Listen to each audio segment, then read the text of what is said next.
¿Estás lista? Lista. Perfecto. Bueno, entonces, comenzamos. Entrevista a Silvia Ruth Berendt. Informe sobre los derechos de este video y su contenido pertenecen a la Fundación de Psicología Analítica Junguiana con personería jurídica 350A/14 y a la Sisi Institute. La utilización de este video responde al objetivo de promocionar de manera gratuita y libre los contenidos de la psicología analítica, así como de los temas relacionados que se plantean en la misma. Los representantes legales de las instituciones que participan de este proyecto desean utilizar este video y su contenido para proyectos privados con remuneración de cualquier tipo deberán pedir permiso a las instituciones y a las personas que participan de la presente grabación. Me presento, mi nombre es Luciano Jeremías Torres, soy licenciado en Psicología y especialista en Psicología por la Universidad Nacional de Córdoba, máster en Estudios Comparados en Literatura, Arte y Pensamiento por la Universidad Pompeu Fabra y actualmente realizo mi trayecto doctoral en Psicología por la Universidad de Barcelona. Soy miembro titular de la Fundación de Psicología Analítica Junguiana de Córdoba, en Argentina, y cumplo con el rol como secretario de Relaciones Internacionales de dicha fundación. Hoy entrevistaré a la doctora Silvia Berendt. Ella tiene un título de Doctor of Ministry, título que obtuvo en la Escuela de Teología de Lombard en Melville, posee un máster en Divinidad por la misma institución, estudió Lingüística en la Universidad de Georgetown y múltiples certificaciones y posgrados como analista arquetipal por el Instituto Assisi. Además es la directora de estudios internacionales de este instituto. Su vasta experiencia profesional reúne sus desarrollos como counselor, mentora y educadora. Ha dictado clases, conferencias y ponencias en diferentes universidades de Estados Unidos y el mundo. Como administradora de programas de educación religiosa, fue la responsable del crecimiento de estos programas por los que pasaron cientos de voluntarios, desde docentes hasta miembros del staff y del consejo. Además, guiaba muchas actividades con grupos pequeños especializados en asignaturas o formaciones artísticas. Aparte de sus deberes ministeriales que incluyen la predicación, el cuidado pastoral, los deberes administrativos, responsabilidades del Comité de Justicia Social y el desarrollo regional y nacional de retiros y workshops artísticos. El resto de su currículum lo iremos desarrollando a partir de las preguntas que le iremos haciendo a la doctora a continuación. Hola, ¿cómo estás, Silvia? Gracias, un placer estar con vos y con todos ustedes donde estén por todo el mundo. Así que gracias por la invitación. Bueno, gracias a vos y a todo el Instituto Assisi por su participación. Dale.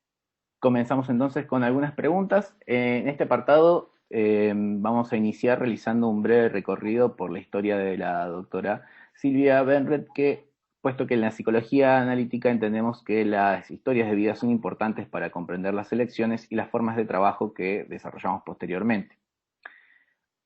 Bueno, bienvenida entonces a este espacio de colaboración entre ambas fundaciones. ¿Te importaría contarnos un poco sobre tu vida y cómo influyó en tu acercamiento a la psicología analítica? Empezando de el año 1917, Más o menos.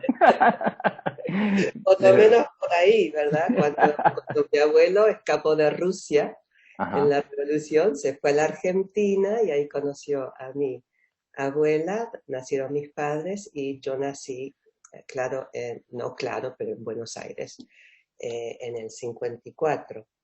Te lo digo eso porque nosotros tuvimos que venirnos a los Estados Unidos cuando yo tenía 8 años porque a mi papá, después de que lo extrajeron a Eichmann de la Argentina, los bancos le cerraron todos sus préstamos. Así que lo pusieron en bancarrota y nosotros tuvimos que huir verdaderamente del país. Así que yo llevo aquí en los Estados Unidos más de, ni lo quiero decir, pero se los digo igualmente, 58 años. Así que Bien. para mí, volver a mis raíces, digamos, de poder tener esta entrevista en español, en argentino, ¿verdad? Me faltarán palabras, el acento me parece que todavía lo tengo bastante bien, ¿no? Pero que es forma de mi formación, ¿verdad? De tener mis raíces, digamos, de los complejos intergeneracionales, ¿verdad? La huida, lo ruso, ¿verdad? Lo húngaro, lo argentino y todo eso, cómo hacer una vida entrenzada con todas esas experiencias, tantas mías conscientes como el inconsciente que he llevado conmigo de mis antecedentes. Así que es parte 0.1, digamos. ¿Sabes lo que me hace acordar en el libro de Hillman, El Código del Alma, me parece que se dice en español, ¿verdad? Sí. Él dice algo muy, pero muy importante que siempre me ha tocado desde que lo leí. Y eso es que cuando mira que el destino, el sino, el destino, ¿verdad? No te empuja por detrás, ¿verdad? Pero te llama siempre para adelante, te tira, te dice, mira, sin saber por qué, anda a esta escuela, ¿verdad? Sin saber por qué, anda y estudia en Italia, que es lo que hice, ¿verdad? ¿Por qué? ¿Para qué? Porque me gustó, ¿verdad? Y ahora, casi los 67 años, ahora muy pronto, puedo ver y agarrar los hilitos, ¿verdad?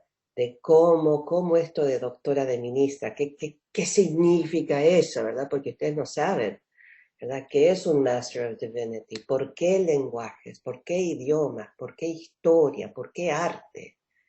¿Verdad? Y a esta edad, también arquetípicamente, a este punto de mi vida, es como hacer un tejido, que ya lo veo, ¿verdad? Pero ahora podés ver, eso fue, por eso fue.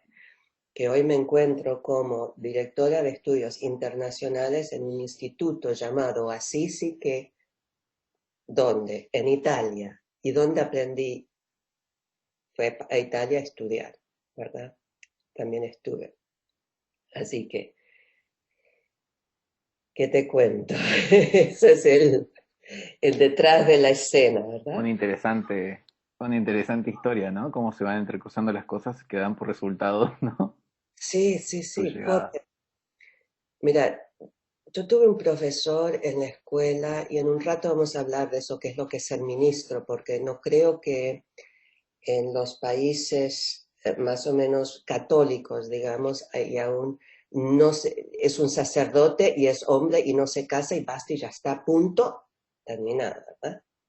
Está entre mis preguntas, te lo tengo ahí. Sí, bueno, bien, bien, bien, vos me seguís empujando un Sí, poquito sí, sí. y a ver cómo te cuento. Entonces, eso vamos a tener aquí como uno de esos hilitos, ¿verdad? ¿Por qué sacerdote que no existe, pero hay manera? Vamos a llegar. Yo te conté de mi abuelo, mi abuela también se tuvo que ir de Hungría, llegaron a la Argentina, y lo que pasó, como lo he dicho varias veces, es que en todas estas jornadas, el exilio, ¿verdad? Mis parientes, mis abuelos, mis bisabuelos, mis padres perdieron el judaísmo, porque nosotros judíos, ¿eh? Perdieron los rituales por muchas razones, ¿eh? Muchísimas. Y que eso también yo lo tengo en mi DNA, o no sé, no, en español se dice de otra manera, ¿no? En mi ADN. En el ADN, ¿verdad? Arquetípicamente, en mi historia, en los huesos, ¿verdad? En la memoria, eso de ser judía, sin poder practicar el judaísmo por muchas razones personales también. Pero ese sentimiento de lo sagrado, ese sentimiento de que en la tradición judía, el rabino es maestro, ¿verdad? No sacerdote en el sistema más católico protestante, que el sacerdote es el que eh, trae lo de Dios y se lo da al hombre o a la mujer, ¿verdad? Pero que el rabino es un maestro que enseña, que interpreta, que dice, que cuenta y cuenta y cuenta cuentos para que la gente sepa cómo manejar su vida. Esto es tan arquetipal que es increíble. Como la psique mismo te dice, mira, por aquí no, así.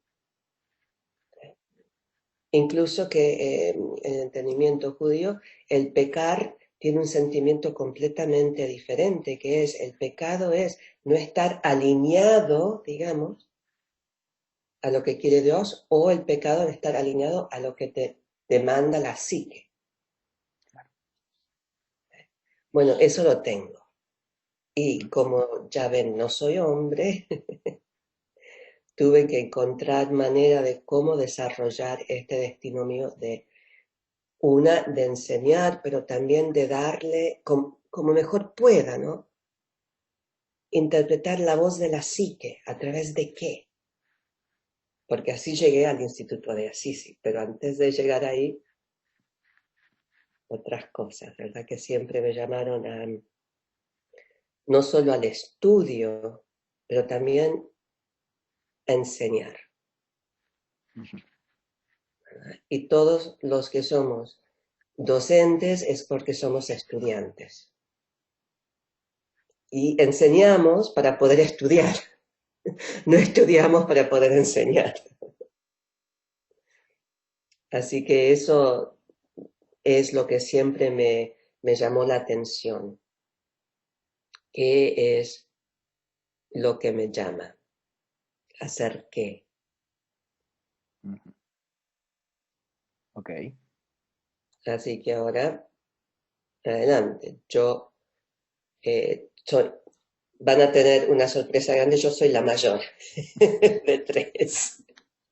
Así que yo dirijo el mundo, como todos y fui y sigo siendo la primera en mi familia entera de que una se recibió del high school. Y fui a la universidad siempre porque algo siempre me llamó de aprender. Y fui a la Universidad de Georgetown y no sé por qué, pero quería estudiar el italiano. Por lo que ustedes que son italianos, yo de Torre, Luciano tiene más o menos pinta italiano, ¿sí?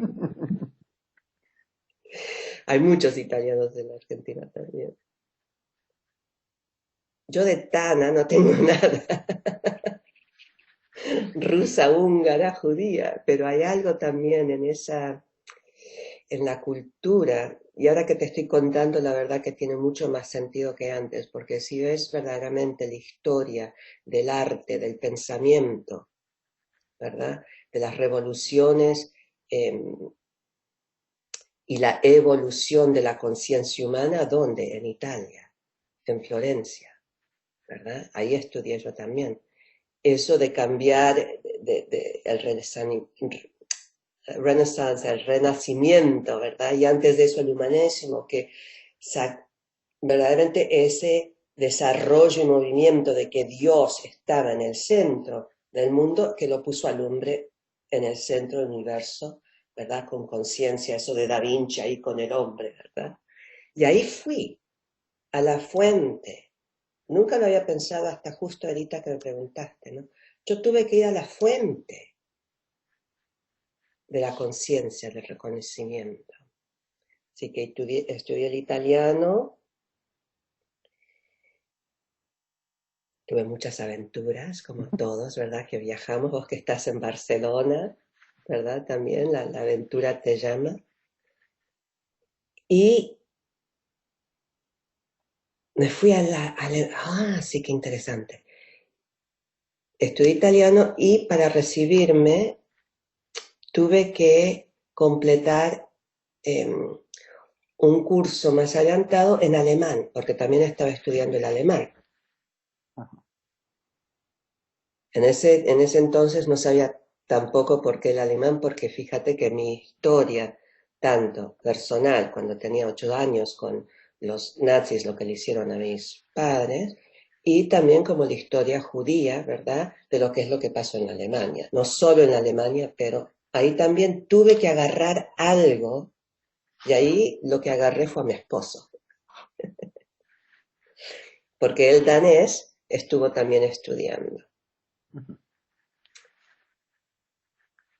¿Qué les cuento? Nosotros nos casamos, tuve mi primer hijo en Alemania y yo ahí enseñaba el español a los alemanes Ni modo cómo lo hice, pero sí.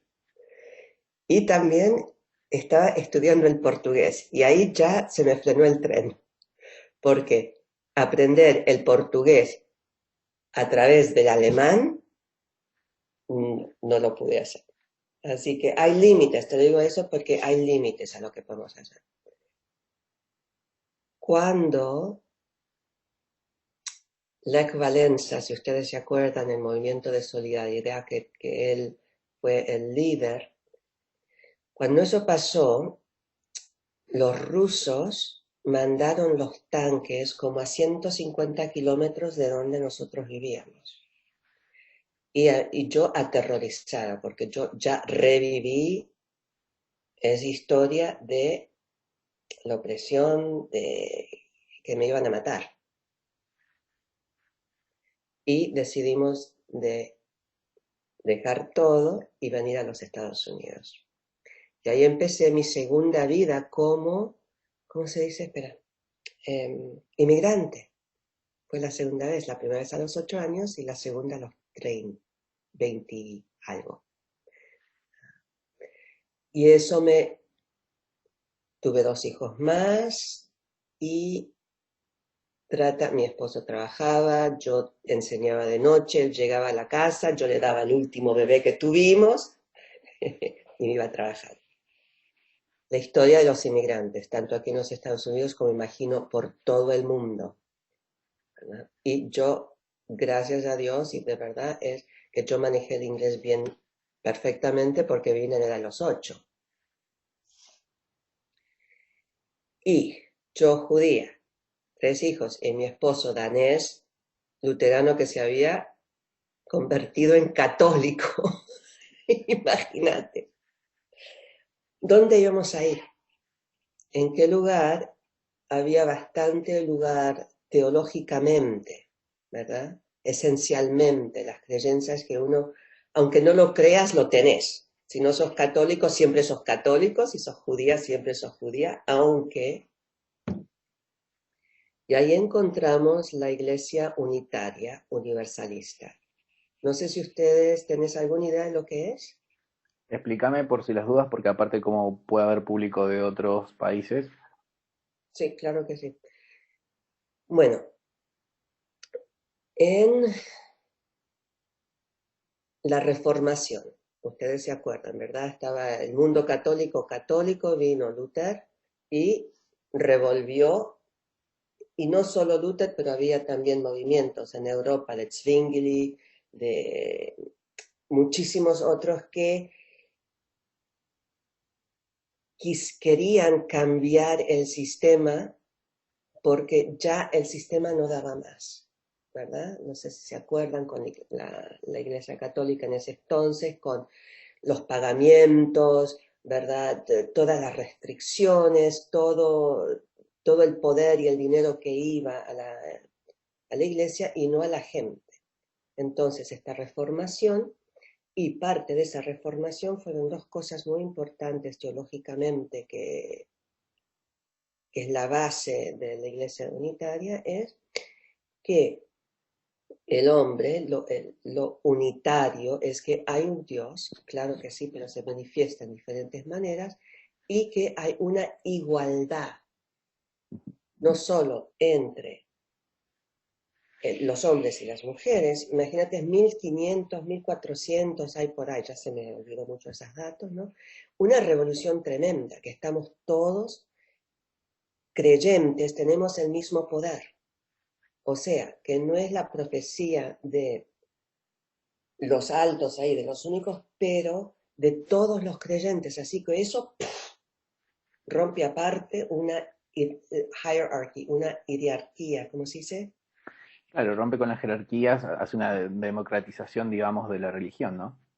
De la religión, exactamente, que todos podemos tomar parte, participar, no tenés que tener nada. Eso ya una revolución completa. Y el otro movimiento, al mismo tiempo, es el movimiento universalista. Así que lo unitario es, digamos, el logos, ¿verdad? El pensamiento que vos podés leer. No te olvides que cuando salió la Biblia, Gutenberg, ¿verdad? Que todo el mundo podía leer y no era solamente el sacerdote.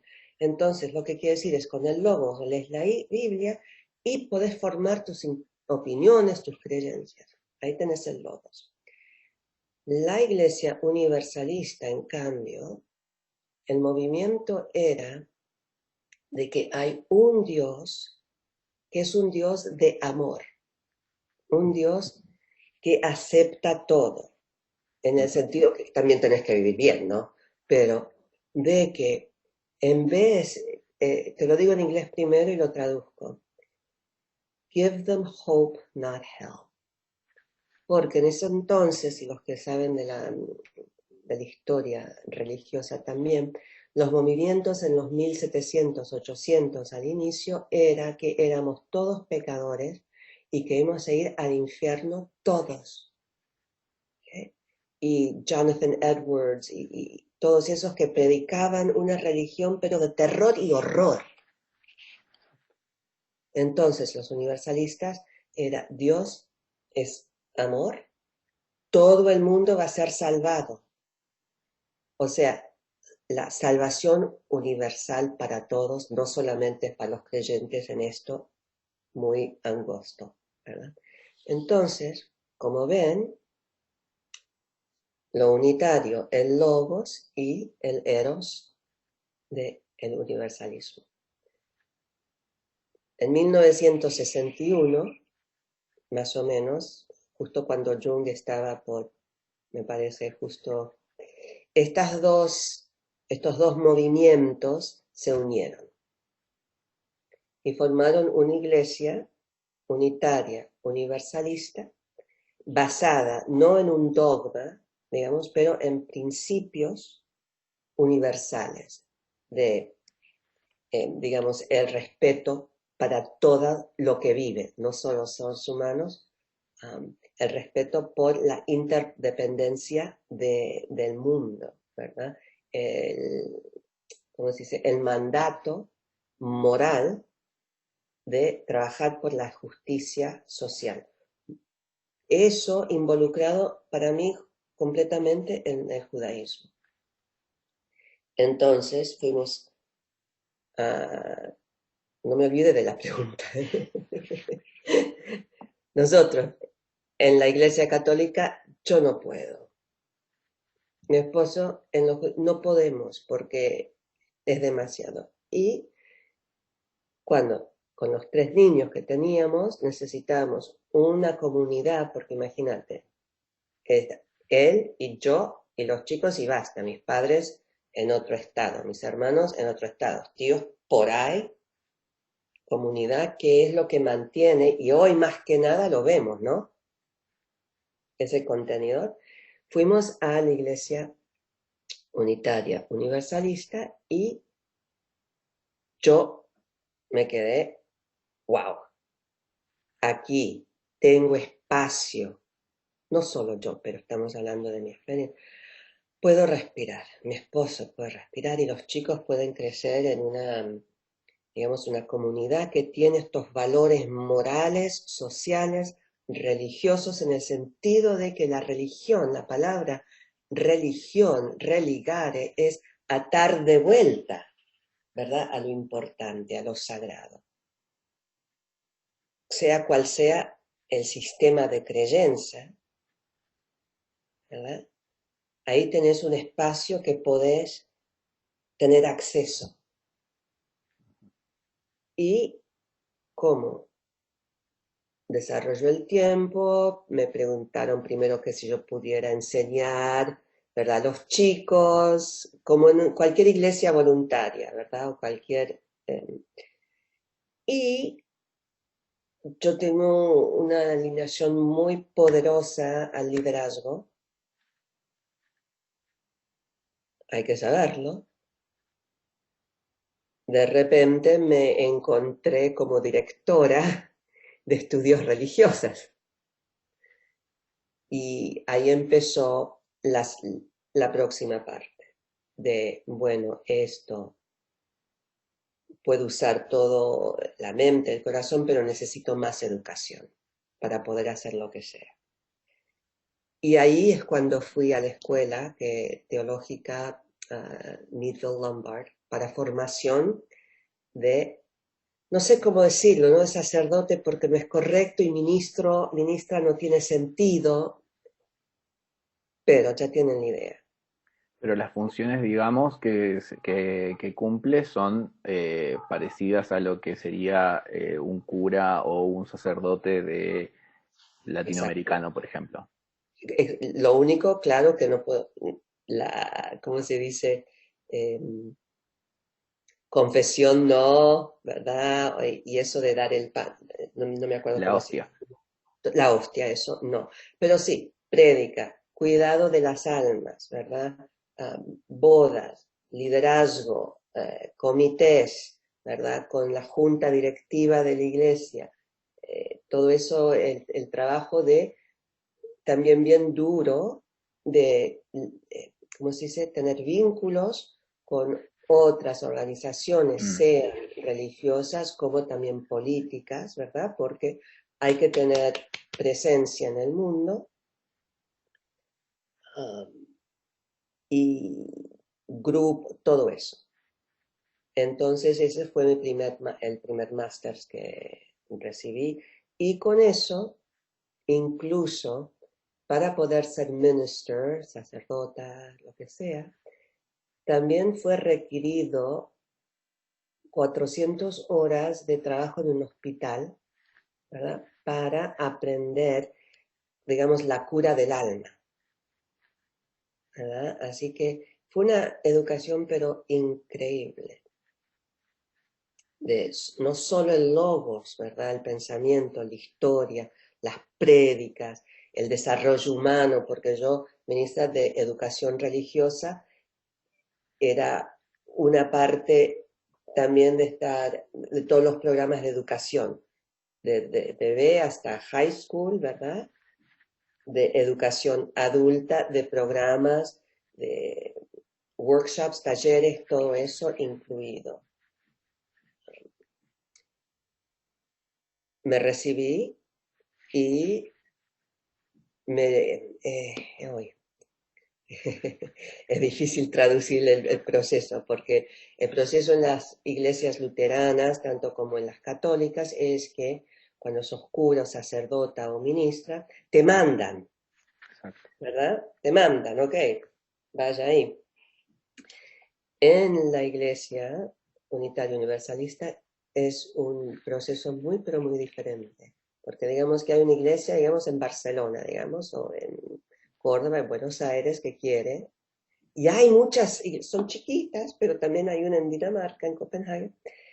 Y sí y esa iglesia busca al liderazgo ministerial. Entonces, hace una llamada, digamos, y tenés que, como cualquier posición de trabajo, tu CV, las entrevistas con un comité, ¿verdad? Es como un beauty pageant, digamos. Y lo que pasa hay 5, 10, 15, andás a saber cuántas, y tienen un proceso de Selección. eliminación. Claro. Y yo trabajaba como directora y un día me llegó, mira, esto va a aparecer otra vez cuando vaya al Instituto Assisi. Me llegó una noticia, ni sé cómo, de que había una iglesia en Salt Lake City, que es en Utah, que es el centro del borbonismo, como ustedes sabrán, de que estaban buscando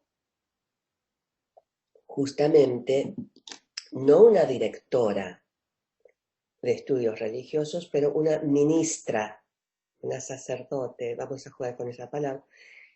Y yo justamente ese año anterior había empezado un proceso, ese proceso para ser ministra. Y ahí se encontró el hambre con el pan. ¿Cómo se dice eso? Igual No, como el el hambre. hambre con las ganas de comer, algo así. Exacto. Hay cosas que uno no se olvida, ¿verdad? salen un poquito al revés, pero después... Y justamente esa congregación, lo que la llamamos, quería a alguien que sea ministra, y yo todavía tenía 3 años más o menos para llegar ahí. Y dije, lo hago, voy a ver, hay que tomar ese riesgo, ¿verdad? Acuérdate que te dije lo que dice Hillman, ¿verdad? Que el destino te dice, vení para aquí, vení para aquí. Mandé mis cosas, yo dije, anda a saber, me llamaron. Una por teléfono, entrevistas por teléfono, y me invitaron a una entrevista, más de una entrevista, no sé cómo decirlo, pero es tener reuniones con varios comités, hacer una prédica en la iglesia con la congregación, ¿verdad? Hacer programas, talleres, así que fueron 3 días y me llamaron. Ahora, en la Iglesia Unitaria Universalista es una llamada. No, no es que te, ¿cómo se dice hire? Una llamada superior, digamos. Sí, es como seguir la llamada de Dios, ¿verdad? Que Dios Exacto. te llama, es la llamada a la iglesia. Y bueno, ahí estuve. Y fue una experiencia fabulosa, la verdad. Me recibí, me llamaron, tuvimos una... Fue bastante grande, no solo para mí, pero para la iglesia también, porque fue la primera vez que esta institución que había estado ahí 100 y pico de años, que verdaderamente floreció, ¿verdad? Y éramos 2. Y lo más que estudiaba, lo más que enseñaba, lo más que era, se me fue claro que tenía que seguir con mis estudios, y ahí es cuando hice mi doctorado. Y mi doctorado, eso es lo que se llama Doctor of Ministry, así que por eso soy la doctora Bernd. Fue muy interesante porque lo que pude hacer es la unión, no de los opuestos, porque el logos y el eros son 2 partes de uno, ¿verdad? Pero lo pude unir en el estudio de fundamental de el arte de la comunidad y la comunidad de arte. Esa fue mi tesis. O sea, y ahora lo voy a hacer en términos, digamos, más psicológicos, analíticos, es que cuando uno entra en el mundo creativo, ¿verdad? No importa con lo que sea, en ese entonces era picapiedras, escultura, ¿verdad?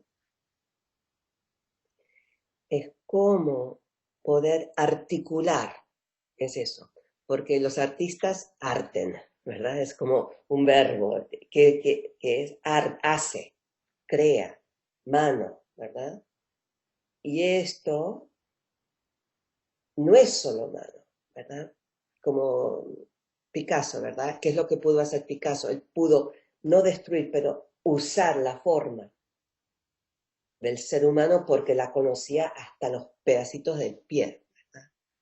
Así que mi tesis fue encontrar una manera de articular a través de logos, digamos, teológicos, pedagógicos y espirituales, eso de unir lo creativo que surge del inconsciente a través del pensamiento, y cómo eso cambia al individuo, y cómo el individuo en ese sentido puede cambiar el colectivo. Y ahora psicológicamente uno diría que lo más consciente va al inconsciente. Así que a ese punto llegué. Uf, ¿cuántos años? En 20 minutos, muchos años, ¿verdad? Ahora, directora de estudios arquetipales.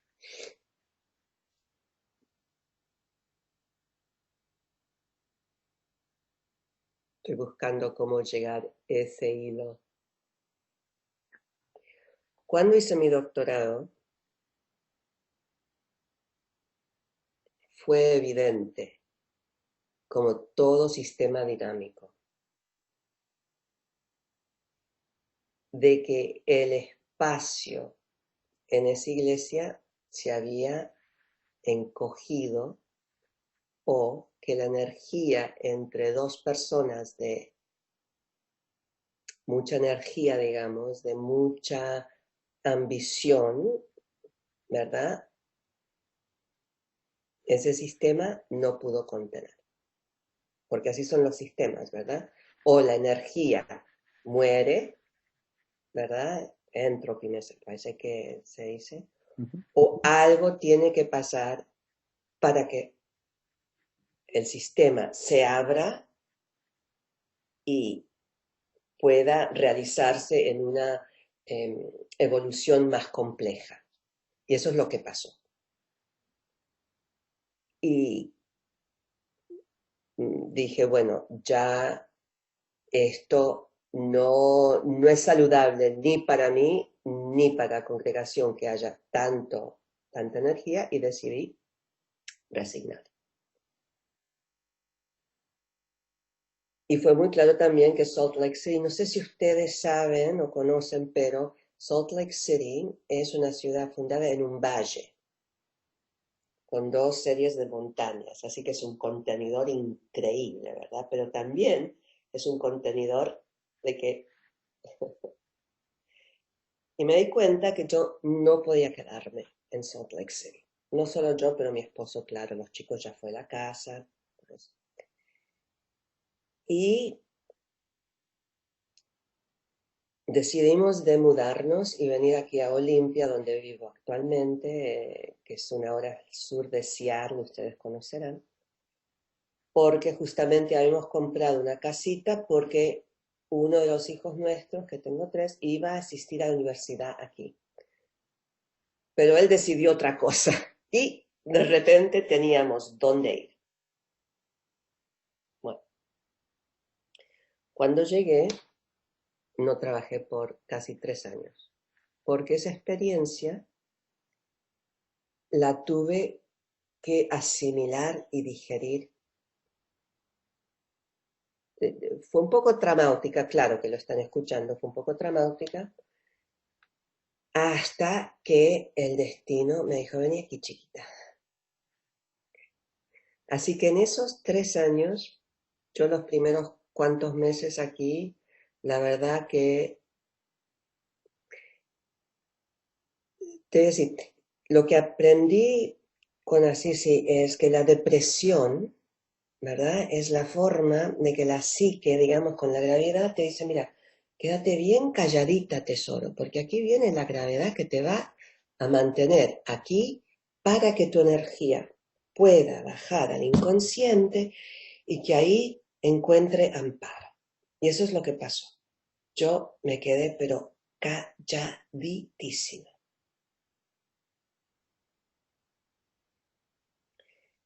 Y empecé a ir a clases de yoga y ahí encontré y me hice amiga de una mujer que tenía, aquí sigue teniendo, una florería. Y yo me había dicho muchos años anteriores, un día me gustaría trabajar en una florería.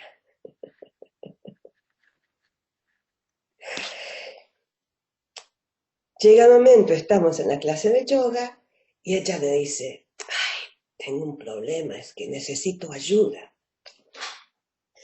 Y le dije,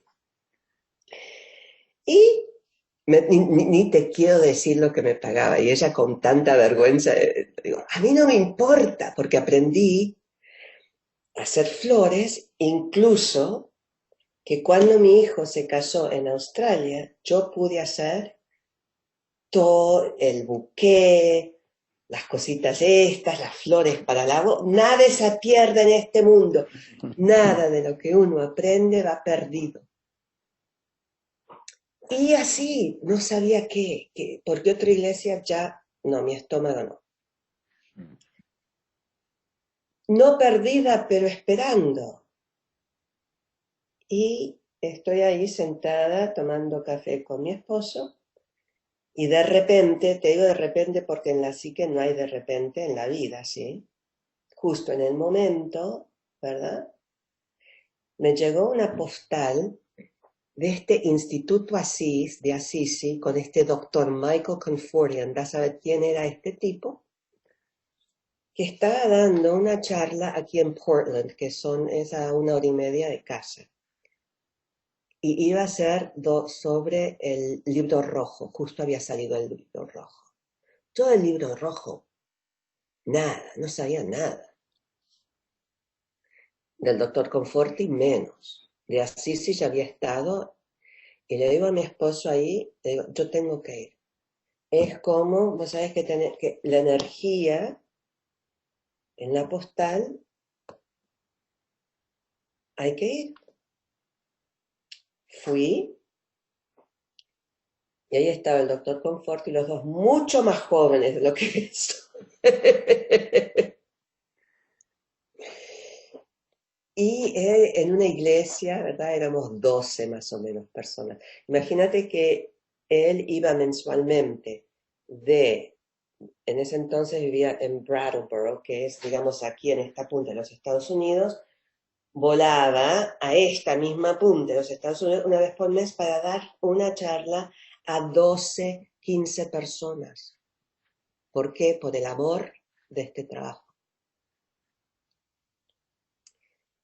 Y él estaba sentado hablando, ¿verdad? Con las manos de paisano, porque él italiano, ¿verdad? Se veía, ¿verdad? Que él tenía ¿cómo te puedo decir? Tanto como yo, ¿verdad? A sus antecedentes, el amor de la tierra con el amor del lobo. Si estaba hablando sobre el sueño que tuvo Shamak Sudi, me parece que así es su nombre, y empezó a revelar, a traducir el sueño, y yo me quedé plasmeada. Digo, ¿y ¿y esto?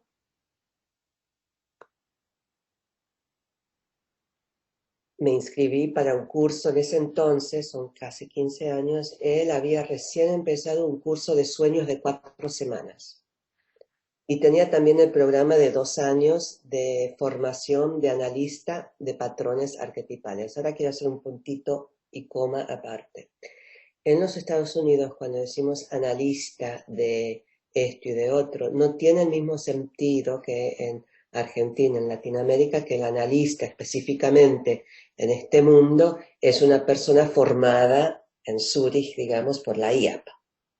Así que yo cuando digo que en los Estados Unidos soy analista de patrones arquetipales, no quiero dar a nadie la impresión que soy psicoanalista, porque esa no es la formación, ¿verdad?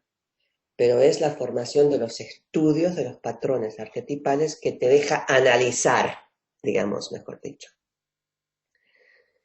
Bueno, empecé con ese curso de 4 semanas, porque todavía no podía el curso de 2 años, por el costo, porque no estaba trabajando. Así que hice el esfuerzo para esto, las primeras 4 semanas, y dijimos, no, hay que seguir. Y en ese entonces, ¿sabes cómo nos reunimos? Sin Zoom, ¿ok? Todos llamábamos, en ese entonces, qué sé yo, any meeting, qué sé yo, que llamabas por teléfono y ponías el código, ¿verdad? Y si querías hablar, estrella 6. Y si querías estar mudo, estrella 7, ¿verdad? No veías a nadie, yo entré en análisis, ¿verdad? Con mi analista también por teléfono, porque, bueno, dale. Y llegado el momento, pude empezar a hacer el programa de 2 años que se llama Para Recibirme.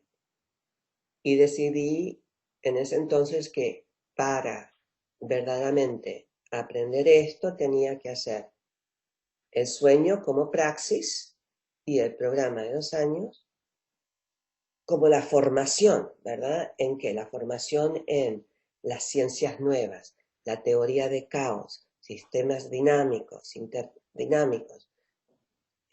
Esa fue una parte. La otra, el desarrollo humano arquetípico de Neumann, de Eric Neumann, las nuevas ciencias.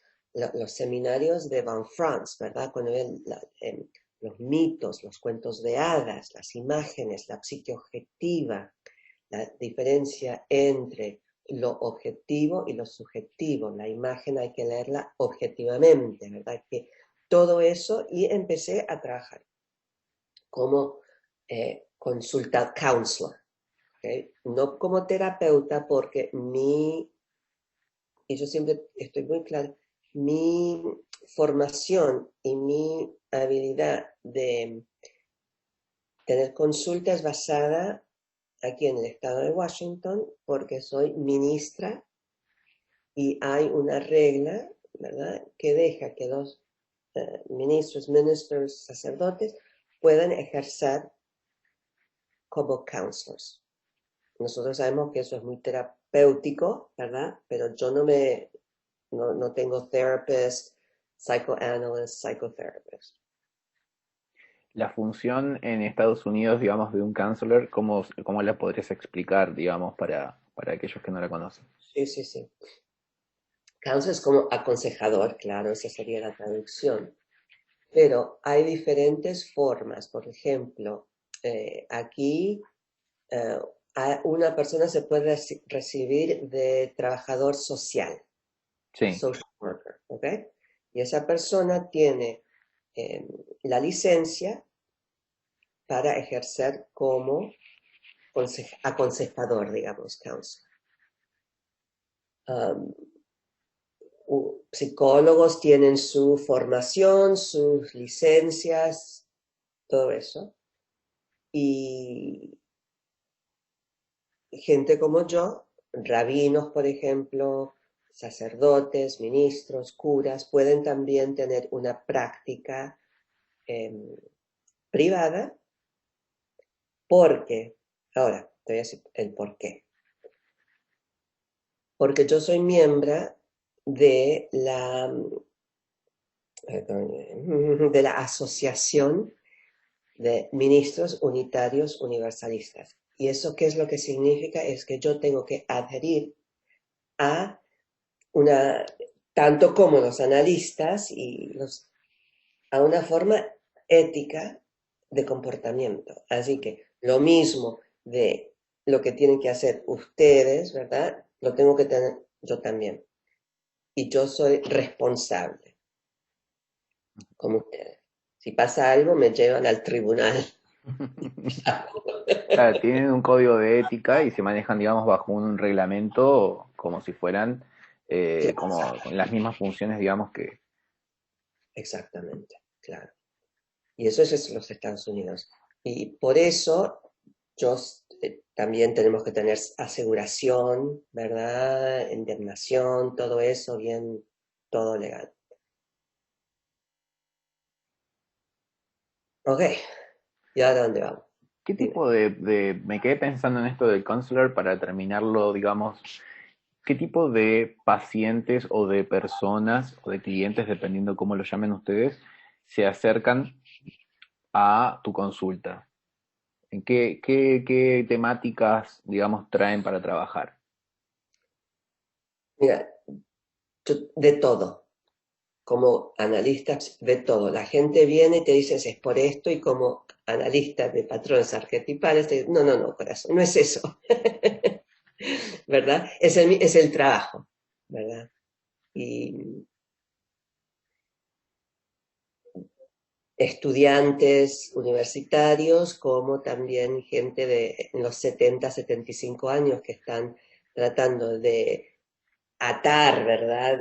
Como te estoy diciendo, qué fue de su vida y ahora qué. ¿Verdad? Yo no trabajo con matrimonios, ni con chicos, ni con 20 y pico, sí, no es mi experto, no me gusta, Ok. honestamente. No, yeah. no me llama la atención. Si tuvieses que pensar, ¿cuál fue tu primer libro de Carl Gustav Jung o de psicología analítica que leíste? ¿Te acordás? A los 12 años que leí Wow. de... Sí, no entendí nada. El hombre y sus símbolos.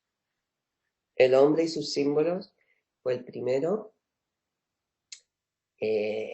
Memorias, Memories, Dreams and Reflections, ¿verdad? Claro, eso. Y... Pero el libro más que me abrió esto fue el libro del Dr. Conforti, El Código Innato, porque ahí él trajo todo eso en una manera que resonaba más conmigo, ¿no? Porque él basado en lo junguiano, completamente.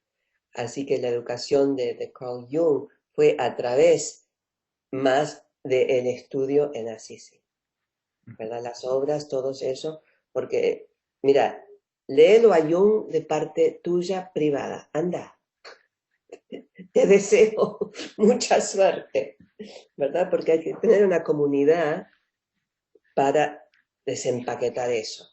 Así que yo leía a Carl Jung sola de chica y después en los 20, El hombre y sus símbolos lo tengo ahí, pero necesitamos una comunidad para desarrollar el pensamiento y para que tenga un sentido más amplio. Y quiero llegar entonces al por qué, porque también estoy, sí, yo, pero soy directora de estudios internacionales de Assisi, ¿verdad? Porque esta traducción de la psique objetiva es diferente, ¿verdad? De muchos estudios. Y lo que sé es que lo post-jungiano también se ha ido muy lejos a lo clásico junguiano. Y a través de los años, ¿verdad? Estudiando, docente, facultad, talleres, todo eso, lo que se abrió hace un par de años es, porque Michael también había ido a Bogotá varias veces. Y hace 3 años más o menos hubo una conferencia en Bogotá internacional junguiana y yo presenté, hice una charla sobre el exilio y Evita Perón. Imagínate. ¿Qué tema? Y esto es lo que pasó. También me invitaron a Michael a una ponencia, ¿sabes? Ya lo conocían, yo aquí, parte del instituto, y a Michael, él iba a dar la charla en inglés y sabes que en la pantalla ponían la traducción en español, pero no apareció la traducción de español a Michael. Entonces yo dije, mira, si querés, yo hago lo mejor que pueda para traducirte. Y ahí empezó ese baile. Acuérdate, Michael italiano, yo aquí, y tenemos esto, y Michael empieza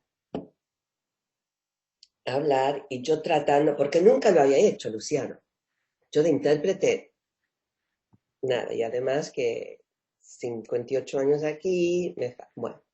Entonces él empieza y yo al lado, tratando, porque creía, palabra por palabra, Silvia, ¿qué dijo? Y de repente se me iluminó. No, yo tengo que, ¿cómo hacemos nosotros con la psique? Tengo que traducir, ¿verdad? No interpretar, digamos, no palabra por palabra, pero ¿qué es lo que está diciendo este hombre? Entonces pasa lo siguiente. Yo estaba ahí en un rinconcito, ¿verdad? Y él caminando y yo con el micrófono y empezamos este baile. Fue una cosa increíble, ¿verdad? que él y yo caminaba detrás de él porque estaba pensando, ¿verdad? Hay una foto que yo estoy así y él está así, más o menos, ¿verdad? Y de repente me dice, ¿pero dónde estás? Yo estaba detrás de él, ¿verdad? Y eso fue uno de esos momentos que consteló una posibilidad para el futuro, de que Michael podía extender su trabajo en Latinoamérica en una manera más estructurada, ¿verdad? En el idioma español, porque yo el material lo manejo. Así que es una coenseñanza, digamos. Y ofrecimos un curso, un primer curso fabuloso, ¿verdad? Y después seguimos con un curso de 9 meses, La voz de la psique. Y ahora en enero vamos a empezar, en enero, fin de enero, vamos a empezar otro curso de formación, ¿verdad? En español, con ambos, no solamente nosotros dos, pero con Gonzalo Gimoaib, con Eduardo Carballo, con Víctor Krebs, con Patricia Llosa, ¿verdad? Gente muy, muy dada. Y nos da, y para mí fue esta otra parte del destino que dice, mira, esto es llegar a tu casa, a llegar a tu alma, a llegar, estos son todos en español, el Instituto Internacional, ¿verdad? Que tenemos programas en Rusia y todo eso. Y esto es un momento para mí, para Sisi, de una energía contenida en un instituto que ya tiene 30 y pico de años, y ahora con ustedes, Luciano, lo que están haciendo ustedes, vos y tu hermano con la asociación, de aún crecer más como ves, esta pasión, este amor, esta energía, esta commitment, ¿verdad? A que todos cómo podemos traducir la voz de la psique. Exactamente. Yeah. Me quedé pensando cuando hablabas de esto, de cómo fue tu acercamiento, digamos, a Jung, volviendo un poco más atrás, y que tuviste un contacto, digamos, con el Instituto Assisi. Pensaba, eh, podríamos decir que la escuela o corriente dentro de la psicología analítica en la que te sentís más cómoda o que utilizás, podría estar más bien relacionada con la escuela arquetipal. Bueno, claro, sí. O sea, el instituto, digamos, trabaja desde ese enfoque, Sí, ¿no? claro que sí, porque mira, yo lo que le dije a Michael ese día, porque tuve una entrevista con él para entrar al programa, es que yo dije, mira, yo tengo plasmeado de que hay algo que está funcionando más de lo que yo veo, ¿verdad? En los términos, ¿verdad? De la terapia, pienso y siento. ¿Qué es lo que pensás? ¿Qué es lo que sentís? Bueno, ahí no vamos a ningún lado, ¿verdad? Y en ese entonces no estaba trabajando, pero siempre he tenido esta impresión de que había algo más, ¿verdad? Teológicamente lo estaba buscando a través de la religión, pero como dijo Jung, ¿verdad? Yo no pienso si hay Dios o no, yo sé, ¿verdad? Yo siempre supe sin saber, ¿verdad? Y ahí tenés a alguien que te dice esto y lo otro, y no, defensa maníaca, ¿verdad? No. Y yo de eso no sufro, ¿eh? Y si pudiésemos elegir, ¿no? En tu caso, ¿qué tres, digo tres como pueden ser más o menos, analistas junguianos de la primera generación y algunos actuales, ¿con cuáles te quedarías? ¿Hay algunos que vos podés decir, mencionás y decís este y este? Marie-Louise Van France. Punto aparte, ¿verdad? La gran dama.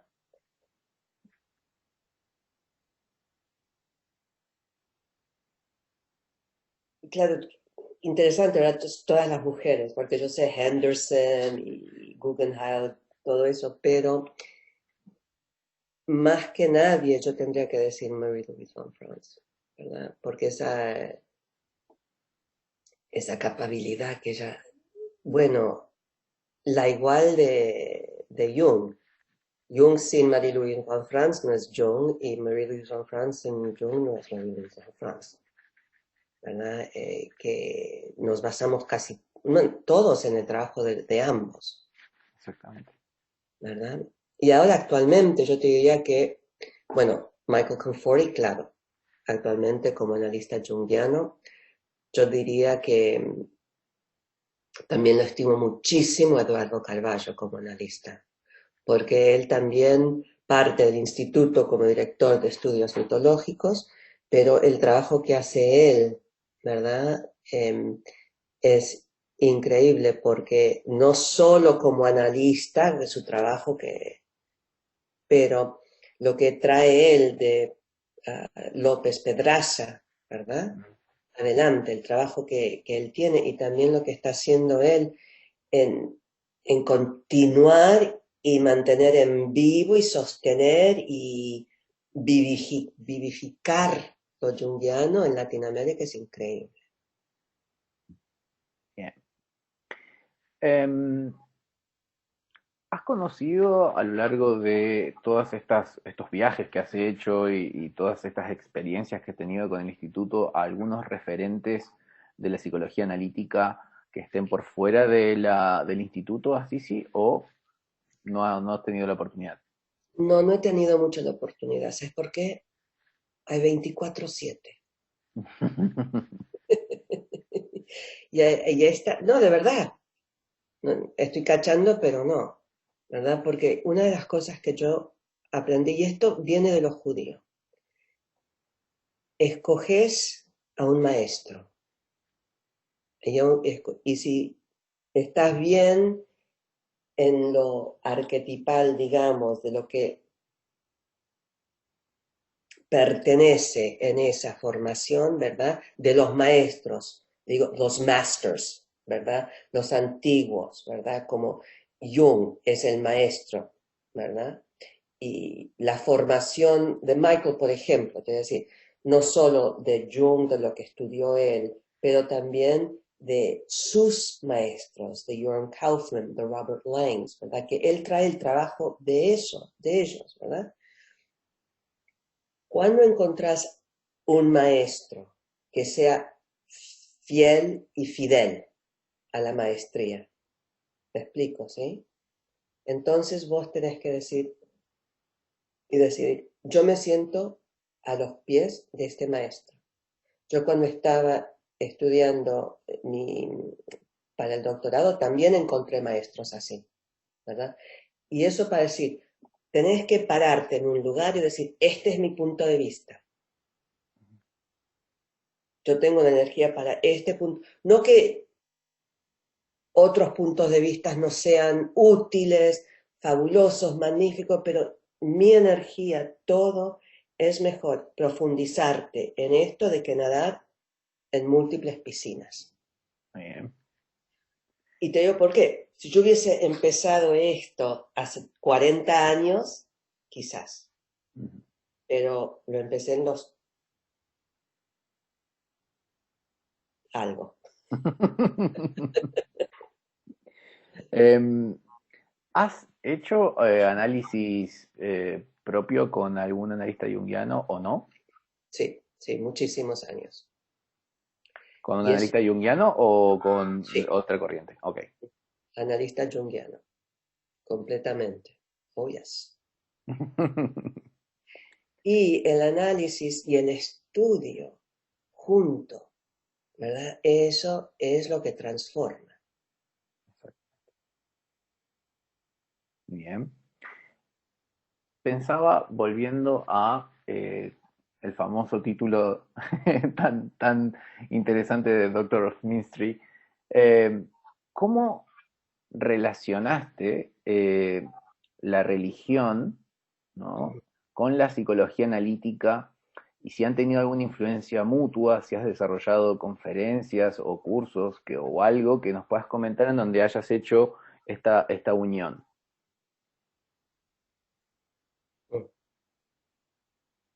Muy buena pregunta. A ver. Los cursos de docente, yo enseñé en la Universidad de Gonzaga en el departamento doctoral de liderazgo, ¿verdad? Y fue otra vez de unir lo sagrado y lo creativo, lo teológico, ¿verdad? Con lo teorético. Entonces, por ejemplo, uno de los cursos fue el poder transformacional del arte, ¿verdad? Y el contenido teorético era el desarrollo, digamos, del ego, ¿verdad? Usando lo junguiano, el complejo, la sombra, persona, todo eso que sabemos de pe a pa, ¿verdad? Para dar, como digamos, la base, ¿verdad? Y usando la teoría y la práctica de cómo unir las dos cosas. Y ahora te voy a decir por qué la religión y la psicología para mí no son diversas, no son dos cosas diferentes. Porque, mira, ¿cuál es la definición de la psique? La psique es el contenedor de todo lo que uno sabe y lo que uno no sabe, ¿verdad? ¿Y qué es la religión y el espíritu? Es lo mismo. Jung dijo una vez, y lo voy a decir mal, es que nunca vamos a llegar a conocer la psique al profundo porque es como si nosotros pudiésemos tomar el agua de los 7 océanos. No sé si lo escuchaste, lo dije mal o lo que sea, ¿verdad?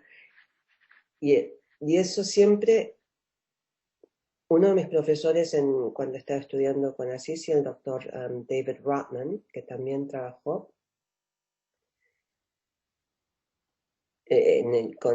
con Joram Kaufman y con Michael Conforti, en una de sus charlas dijo que si vos crees que sabés, no sabés. Siempre hay el misterio. Y eso es lo que quizás a lo que estás yendo con esta pregunta, ¿verdad? Llegamos siempre a un límite de lo que podemos saber y tenemos que, como dice Michael y también Joram, hay que, no es agachar, ¿cómo es esto? Bow.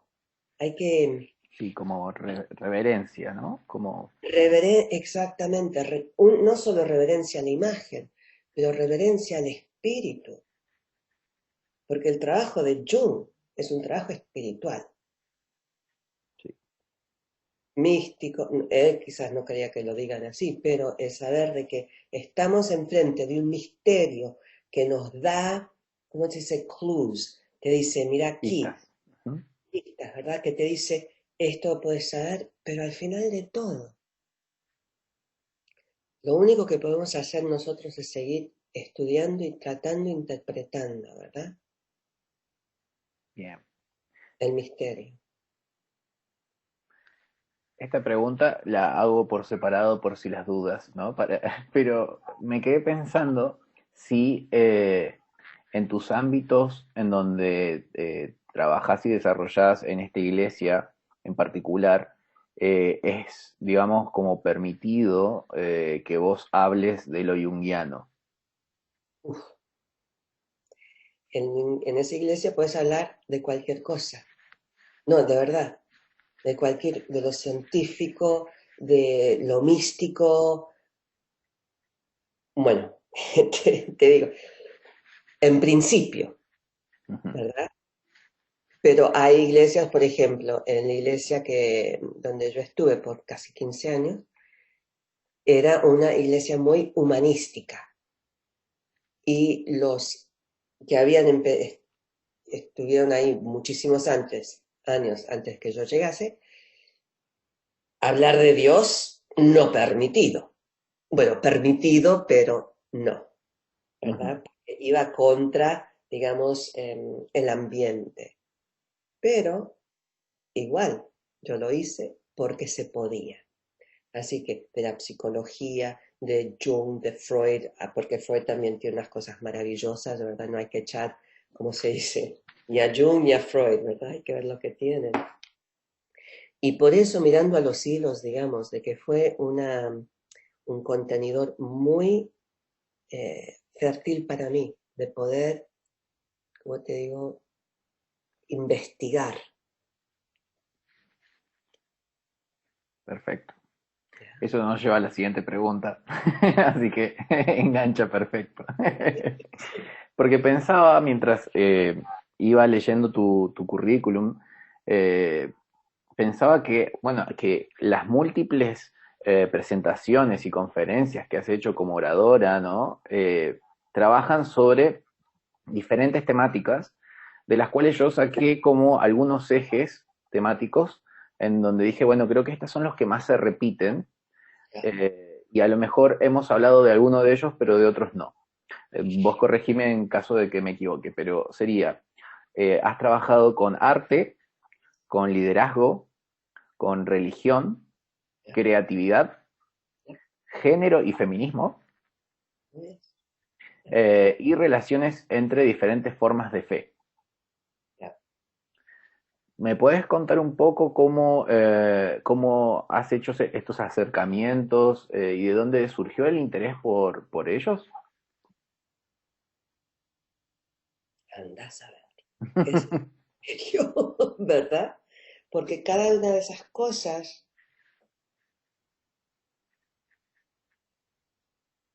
surgió en el momento. Claro.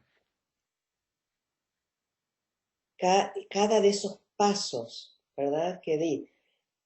¿Cómo pica piedra? A ver, contame. ¿Verdad? ¿De dónde salió eso? Si querés te cuento, Por ¿verdad? favor. Porque así es lo que estamos hablando, que yo ministra en Salt Lake City y después de 7 años podés tomar un sabático, cómo se dice? Sí, un año libre, digamos. Un año libre te pagan y ese año lo pasas en estudio, rejuvenarse y entonces tuve este sabático. Esto es una... Mira, ¿te acordás ese cuento, esa historia de Jung que estaba con esa mujer y en su consultorio y de repente ella estaba dando una imagen, de repente aparece el Scarab, ¿verdad?, en la ventana.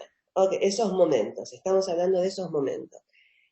Y en Salt Lake City hay un jardín botánico, Red Butte Gardens, y yo seguía ejercitando como ministra y hacía bodas. Y muchas bodas se hacían en el jardín, pero precioso, las montañas, el desierto, las flores, una cosa increíble. Y me habían pedido que haga la boda y paso por la sala grande y veo una exhibición de estatuas, de esculturas. Digo, ¿y esto? Anda a saber. Y voy caminando y habían instalado una instalación de arte de Sudáfrica, de Zimbabue, de Chapungu. Los pueden mirar, Chapungu en Zimbabue. Chapungu es una colectiva de artistas, de picapiedras, de escultores Ujú. indígenas, ¿verdad? Que hicieron, y ahí salió mi tesis, ¿okay? Y que hicieron una comunidad donde estos artistas que no tenían nada, ¿sabes cómo fabricaban las herramientas? Porque yo podía comprar mis herramientas bien hechas, ¿verdad? Con ¿cómo se dice? Screwdriver, un Destornillador. atornillador y filaban la parte y con un martillo. ¿Eh? Unas obras de arte, unas piedras de tonelada, ¿verdad? Que no solo que eran divinas y todo eso, pero que capturaban la experiencia de la opresión, digamos, también la belleza de la familia. Unas...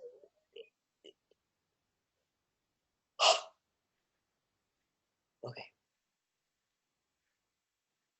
Y paso de vuelta después de la boda y veo que hay una telda, se dice, ¿no? Tent. Sí, una tienda. Una tienda, y ahí hay un montón de personas, quizás 10, 15, sentados en troncos de árbol, ¿verdad?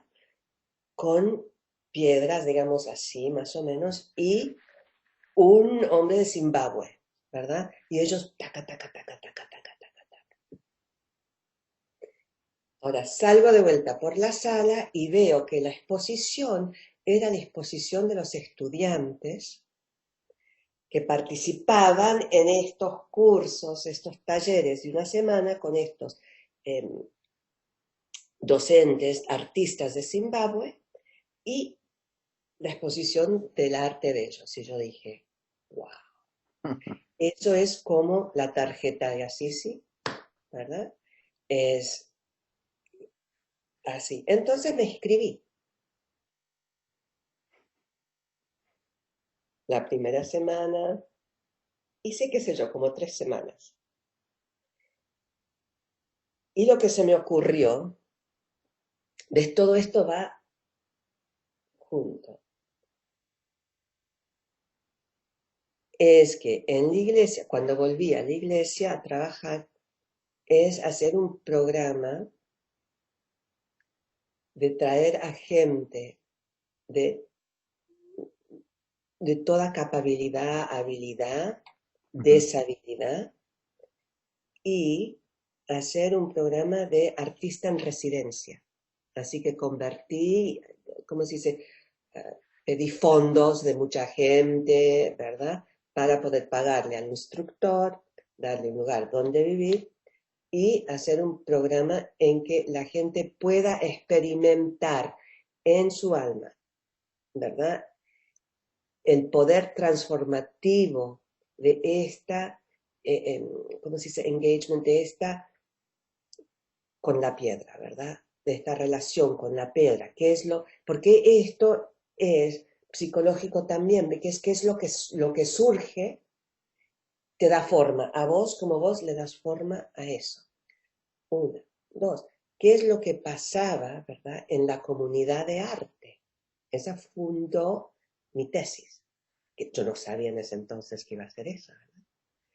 Y lo que ocurrió es que había gente, eh, una mujer con espina bífida, ¿verdad?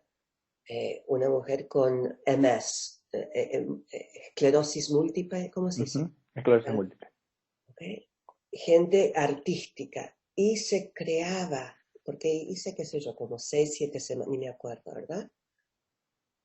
Un sentido de comunidad, incluso, y transformación. E incluso lo que pasó es que un padre que estaba alineado de su hijo y el hijo participaron,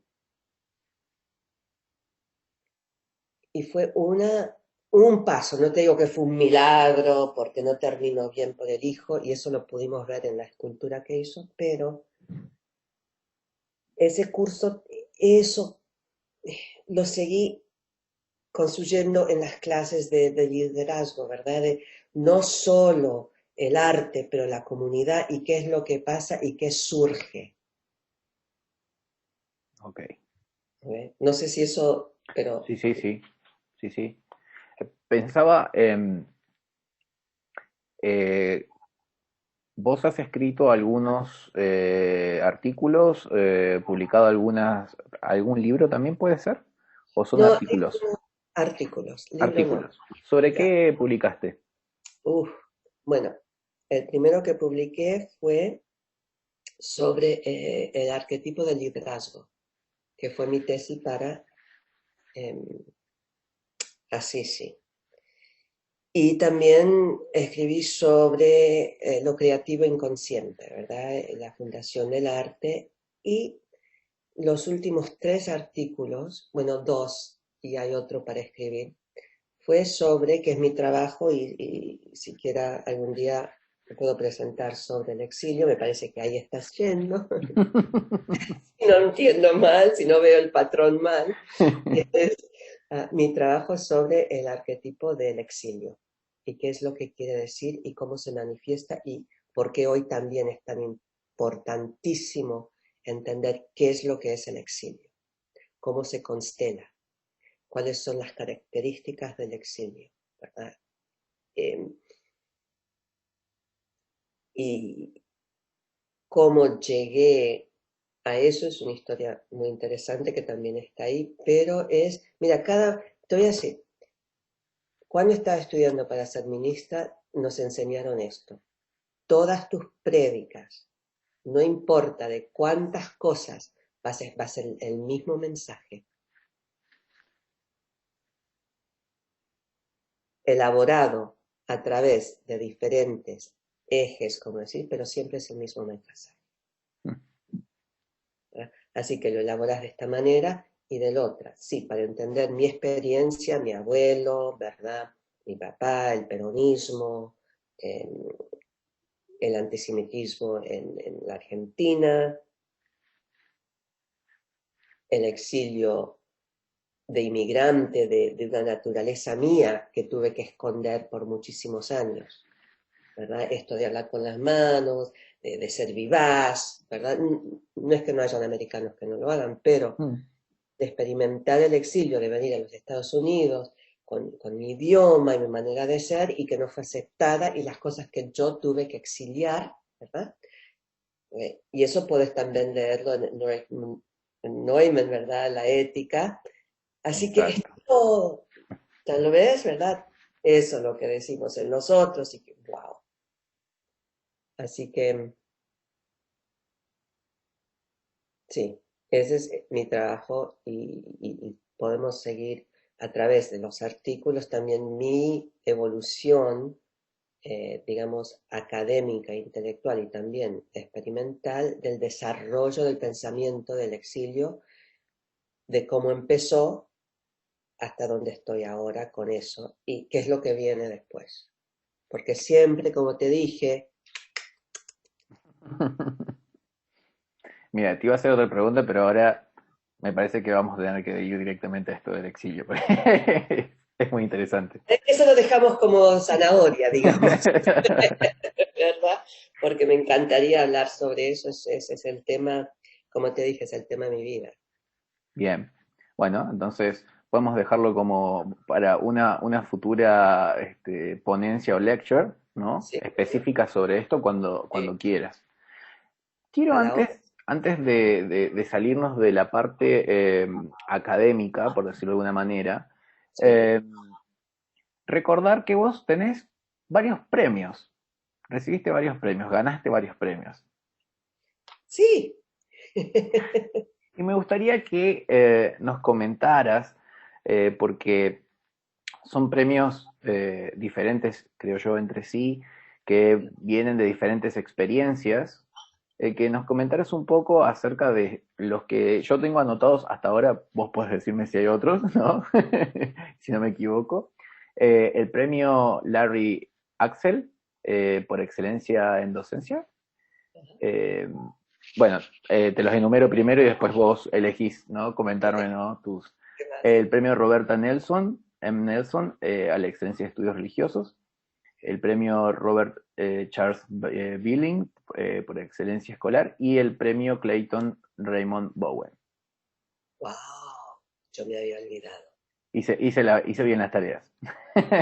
Sí, gracias, me había olvidado completamente. Esos premios fueron dados en mi formación académica, esos vienen de la escuela, pero el primero, te voy a decir, es el más interesante para mí, porque los otros fueron, eh, digamos, internos a la facultad, Ujú. que no sabía, y eso en la graduación me donaron eso y vino con dinero. Imagínate, no era solamente ese título, y además me parece que, ¿dónde está? No sé, estará por ahí en un lado.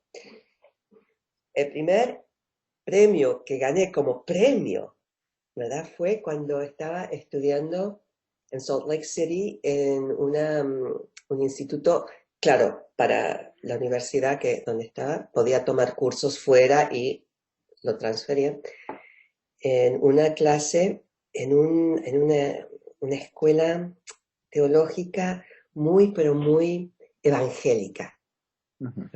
Así que todos los alumnos ahí cristianos y rezaban por mi alma, porque Dios mío, fíjate. Yo voy a usar una palabra que usan yo muy chévere, los argentinos no decimos eso, pero tengo muchos amigos colombianos, chévere, chévere, chévere. Yo muy chévere, con unas preguntas, y tuve que hacer ¿cómo se dice? Exegesis.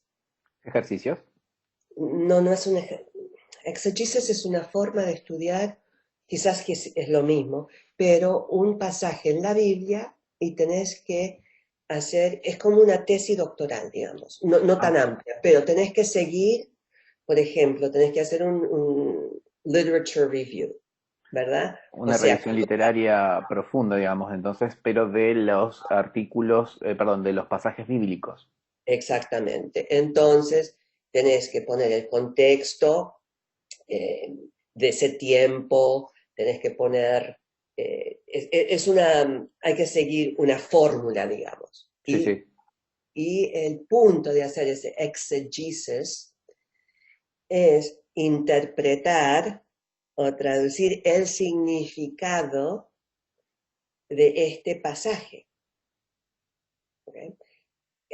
En la tradición judía sería un midrash, ¿verdad? Midrash en la teología, el estudio judío, es que tomas un pasaje, una parte en la Biblia, y ves cuál es la historia detrás de la historia, detrás de la historia, detrás de la historia. Mm. Como hablo yo hago todo midrash, no sé si te has dado cuenta, ¿verdad? ¿Para qué es el significado? Así que ese es el exegesis. Entonces, yo en mi vida había escrito un exegesis, en mi vida. Entonces escogí la historia de Marta y María, ¿verdad? Que Marta, María toda sentadita, ¿verdad? Escuchándolo a Jesús, y ahí está la hermana trabajando como loca, ¿verdad?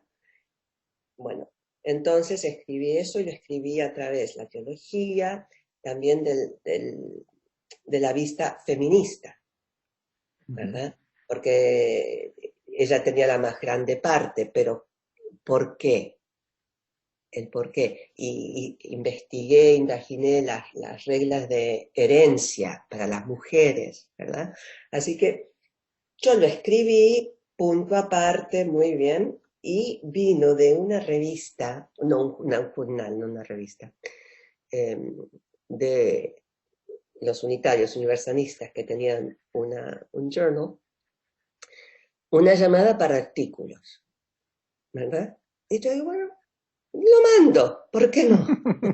Lo mando. Y gané el premio. Imagínate. Fue la única que escribí. Nunca más hice otra de esas, pero ese, como ves, porque tuvo sentido y significado. Fue Claro. ¿qué quiere decir? ¿Cómo es esto? ¿Por qué?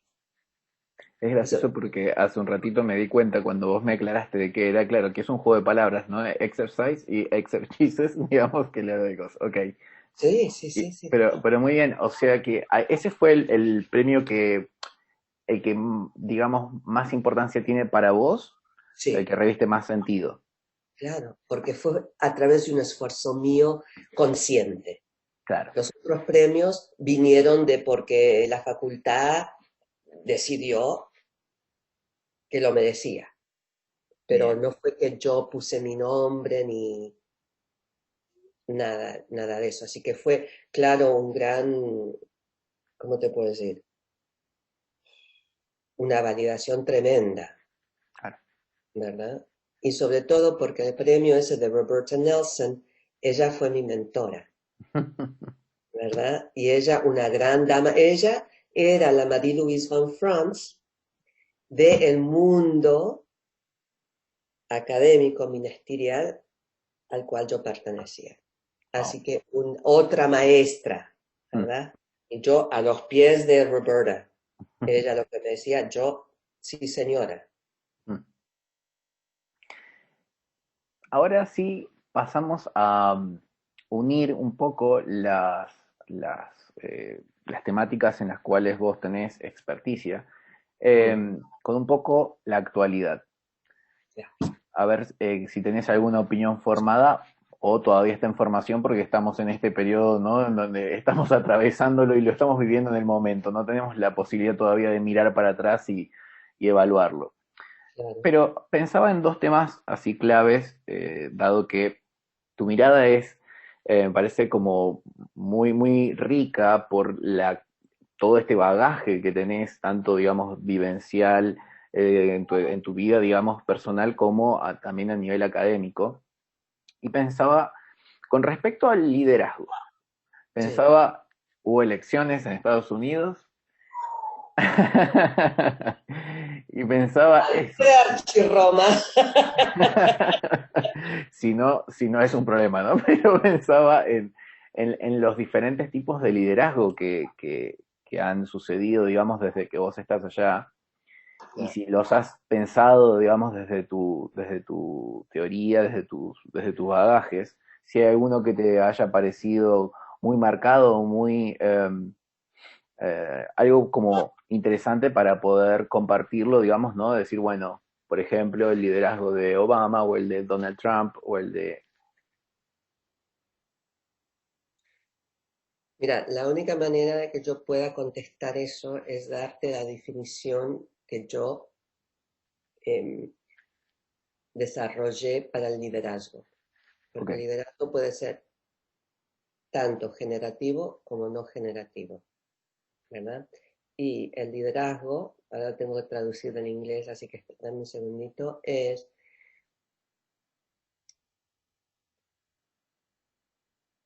quién puede seguir el llamado de la psique para, sí,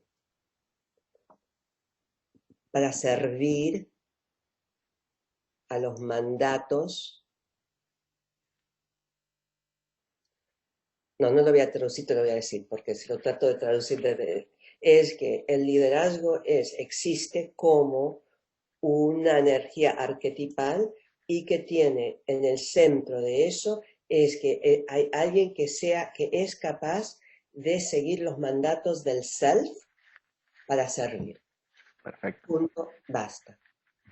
Eso, y ves el liderazgo en este sentido, también puede ser generativo como no generativo, porque lo que pasa en el liderazgo es que te podés ser posesionado, como lo vemos, ahora podés decir, sí, Trump, y en todos los países mundiales, en Perú, en Sí, sí, Venezuela, sí. ¿ok? Eso no es liderazgo, eso es otra cosa completamente, porque sirve a algo que no es generativo, Claro.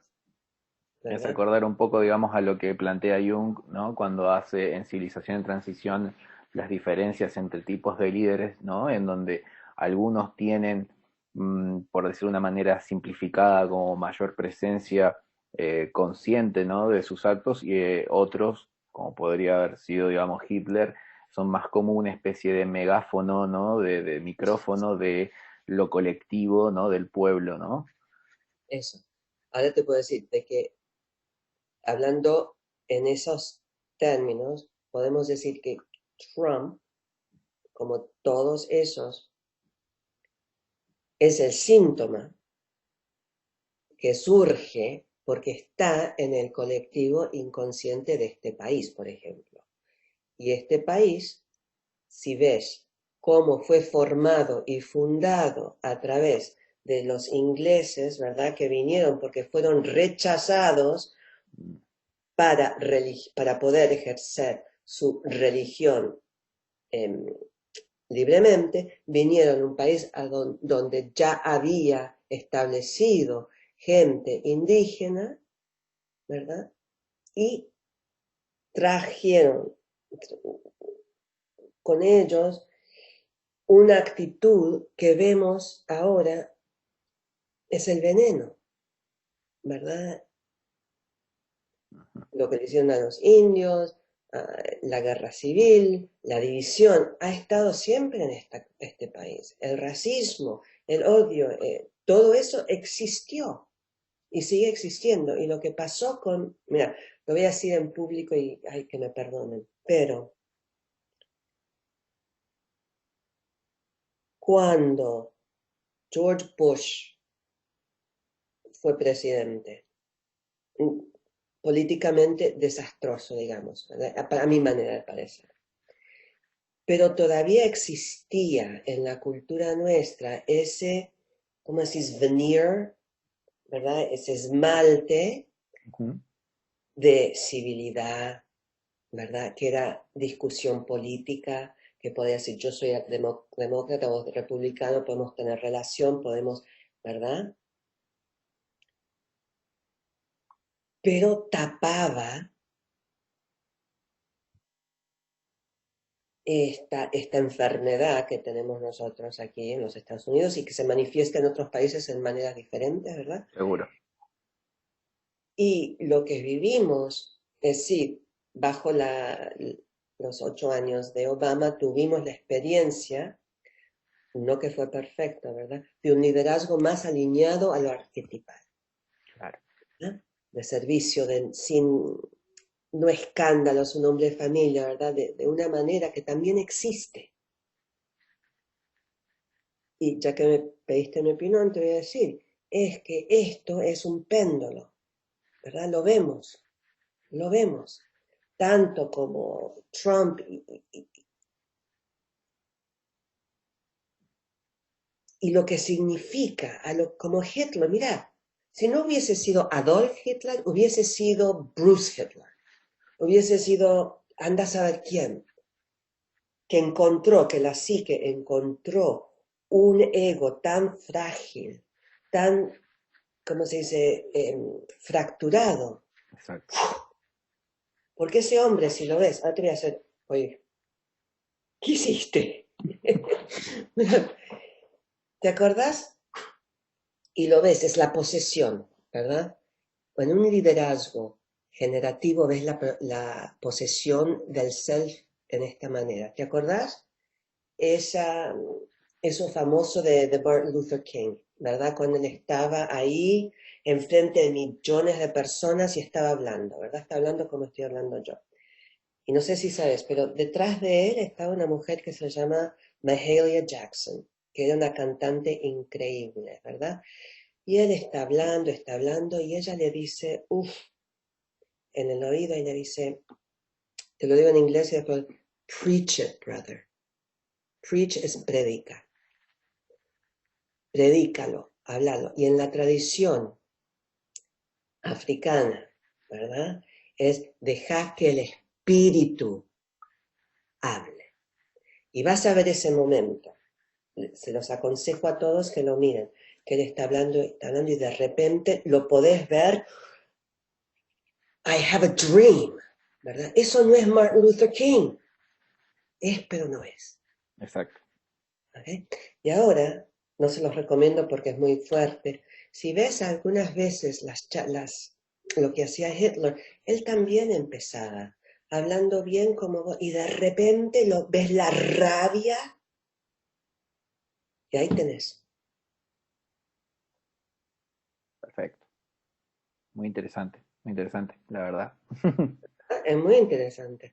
Y te digo esto que, sí, el péndulo vamos a pasar. Hubo Hitler, hubo Calígula, hubo Nero, pero también hubo Winston Churchill, ¿verdad? Ya. Ok. Ya.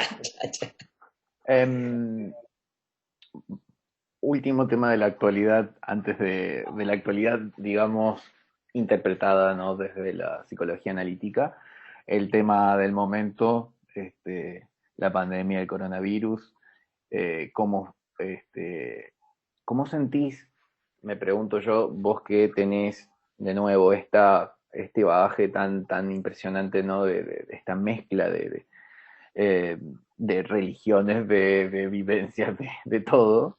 Eh, ¿Cómo ves que lo vive el norteamericano? ¿Cómo ves que se ha vivido, digamos, en estos tiempos? Porque nosotros vemos algunas noticias, el resto del mundo ve noticias sobre Estados Unidos como, para dar un ejemplo, no sé, rompen récord en compra de armas, ¿no? O cosas así que llaman mucho la atención para, para el resto del mundo, ¿no? Y ¿no? quería saber cómo lo ves vos esto. Ok, vamos a ir de vuelta entonces a donde empecé, cómo se formó este país. No te olvides que este país tiene ¿cuántos años? 200 y pico, ¿verdad? 1770, 300 años de pico. Si ves el desarrollo de Neumann, por ejemplo, ¿verdad?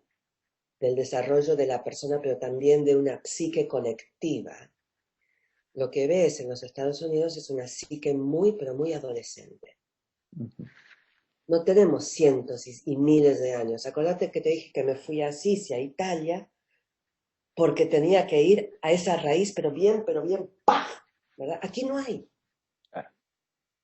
Entonces lo que ves es esta urgencia de comprar armas, de ir a comprar papel higiénico, de decir, a mí no me vas a dar una máscara, ¿verdad? ¿Quién hace eso? Es también esa irrupción de la psique colectiva en los Estados Unidos, donde está colocada en el desarrollo evolucionario de una gente, de un pópulo, de una psique. Ojalá que este adolescente no mate al mundo, porque también son capaces.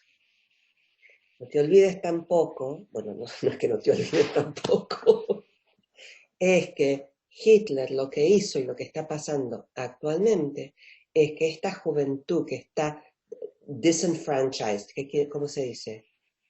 Que no está involucrada tanto por los problemas económicos, por lo que está Sí, es pasando, apática. esa, ¿verdad? Que es lo que hizo Hitler. En eso entonces también, ¿verdad? La economía, la ruptura es the brown shirts, las camisas, ¿verdad? Marrones. Darles una meta, una identidad. Y Trump está haciendo lo mismo. No solamente con los jóvenes, porque no son solo los jóvenes, son hombres mayores que... Y no solo hombres, ¿eh? No, no, no, no, no, no, no, no, no.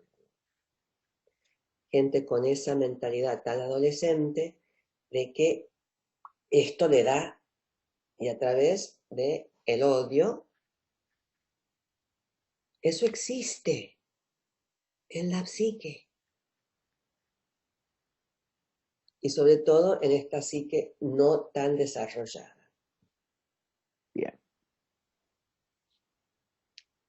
Y digamos que en Europa las psiques ya más desarrolladas también están...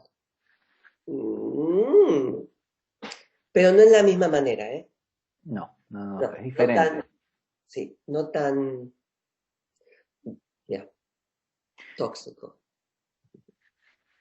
Sí, yo pensaba en un poco en los discursos, ¿no?, de Trump y en estas cuestiones que tenía de tocar los temas específicos, que sabía, ¿no?, que iban pero lo más llamativo, creo yo, que es que el resto del mundo lo miraba desde afuera y no podía creer que una persona que decía esas cosas, iba a ser alguien presidenciable, ¿no? Pero eso es parte de esta psique que no quiere... Los adolescentes no quieren la autoridad, Claro. no respetan la autoridad. Entonces, los que votaron, no le tengo confianza al gobierno. Él es un hombre de negocio, ¿verdad? Lo que se rompió con Obama.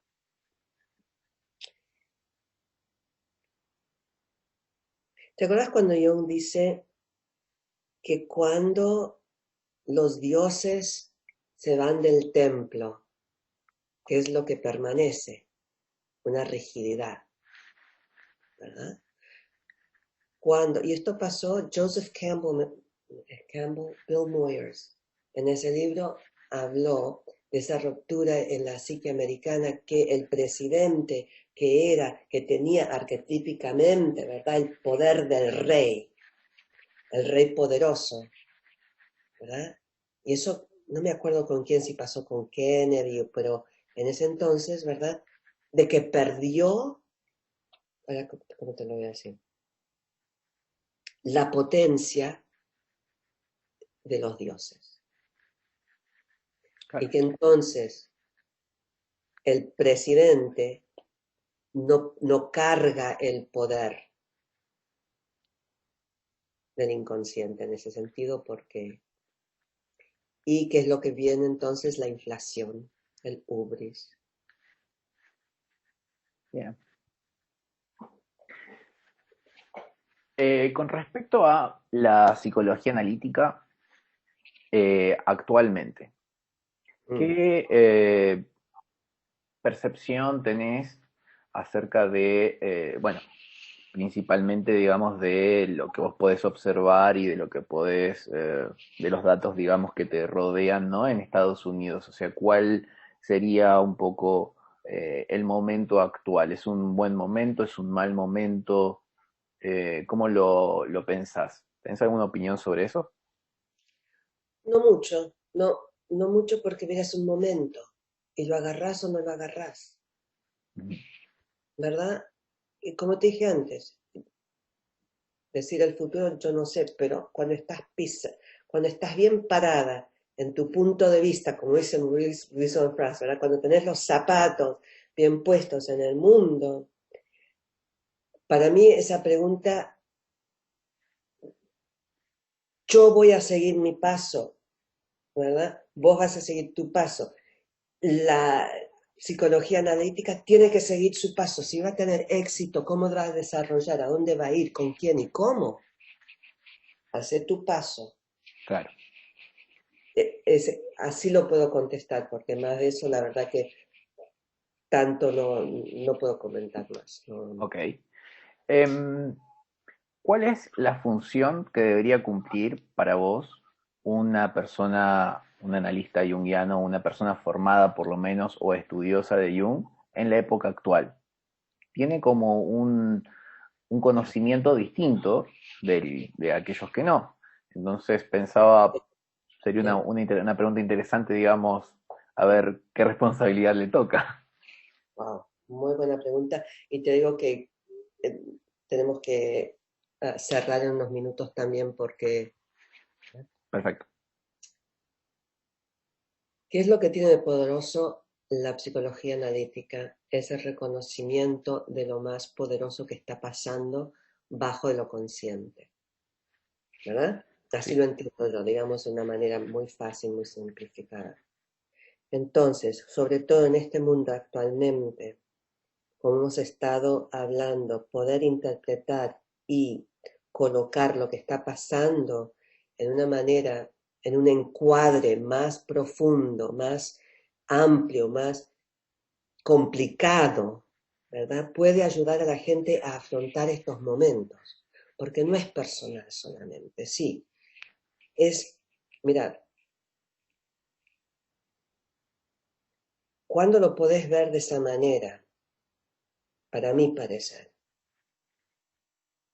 y decís, mi responsabilidad como analista es, sí, ayudar a la gente con la historia histórica, dinámica, madre, padre, hermana, tíos, eso y eso, pero llegar al segundo nivel de lo arquetípico, de qué es lo que te está llamando tu vida en este punto de tu vida. Los de 17, 8, 20 y pico son pues porque tienen que ser pues. Ahora, ¿a dónde vas? Y en estos momentos, ¿cómo podés colocarlo en lo que está pasando para que no se suiciden, por ejemplo? Pues sabes que en Japón se están matando. Yo tengo una amiga que trabaja aquí en el hospital, dice, es increíble eso, la responsabilidad de decir, mira, aquí estás sin, ¿cómo te puedo decir? Sin posibilidad, pero colocalo en lo más amplio, en lo más profundo. ¿Ok? Y si querés vamos a cerrar con un cuento. Genial. Eh, porque vamos a seguir conociéndonos, ojalá, ¿verdad? Y traer las dos. Yo no soy cuando lo conozcas al doctor Conforti que te dice, ay, las cosas son lindas, divinas, la esperanza, positivismo, pero por lo menos, vos conoces eso, hoy se murió, ay, sí, pero por lo menos no sufrió. ¿Pero qué cosa? ¡Se murió! Ok. Como todos nosotros, ¿verdad? En estos tiempos la consulta es que 10 horas, 9 horas, 8 horas, 11 horas con gente que está sufriendo y nosotros contenemos y son las 8 de la noche y yo ya no voy más, ¿verdad? Me duelen los ojos por las luces, y presencial a través de esto es divino, pero agota. Y entonces después me parece que habrá sido un miércoles porque es un día bien largo. Y salí afuera, estaba oscurísimo y yo de chiquita siempre miraba en el espacio, no arriba, porque no hay ni arriba ni abajo en el espacio, ¿verdad? En el espacio veía las estrellas, la luna y todo eso. Y de repente miré la luna que estaba llena y esto es lo que se me ocurrió. Es esta luna, ahora traducilos ustedes que son muy sabios, las imágenes, los femeninos, todo lo que quieran, está ahí.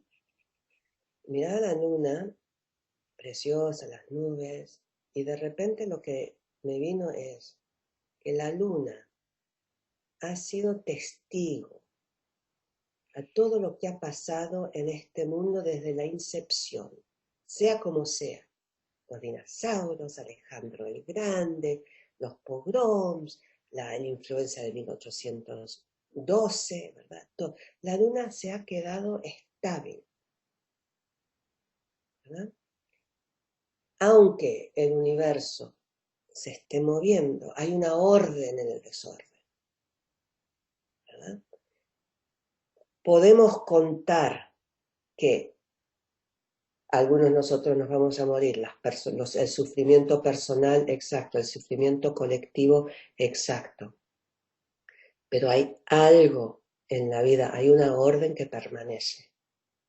Y para mí me lo sacó, digamos, sí, lo siento, créeme, no es sacar, no es una defensa maníaca ni nada, es una forma de ver que la vida sigue.